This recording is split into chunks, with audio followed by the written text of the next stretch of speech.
সব পুরুষেরা কবরে আপনার কবরে নামতে পারবে না, আপনার শরীরে হাত দিতে পারবে না, আপনার চেহারা দেখতে পারবে না। কল্পনা করেছেন, আপনি যদি ভাবি হয়ে থাকেন, আপনার দেবর কবরে নামতে পারবে না, আপনার শ্বশুর কবরে নামতে পারবে না, আপনার ভাসুর কবরে নামতে পারবে না।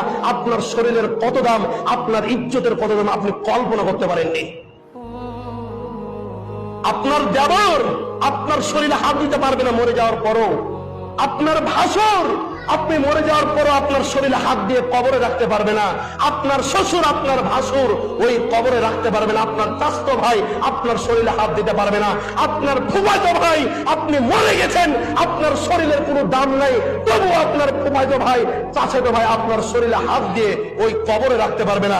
আপনার শরীরের কত দাম আছে আপনি নিজেও কল্পনা করতে পারছেন না। তবে জীবিত অবস্থাতে আপনার জীবনের মূল্য আপনি বুঝলেন না। আপনি মরে গেছেন, আপনার মৃত্যু হয়েছে, বডির কোনো দাম নাই, তবু আল্লাহ বিধান দিয়েছে কবরে তার নিজের বাবা নামাবে, কবরে তার নিজের স্বামী নামাবে, কবরে তার নিজের ভাই নামাবে, কবরে তার নিজের মামা নামাবে। তার সাথে যাদের বিবাহ হারাম, তার ওই মহিলার সাথে যার বিবাহ হারাম তারাই ওই কবরে নামাবে। যার ওই মহিলার সাথে যার বিবাহ হালাল সেই ব্যক্তির ওই কবরে নামাতে পারবে না। নারীদের কত সম্মান, কত ইজ্জত যা কল্পনা করা যায় না।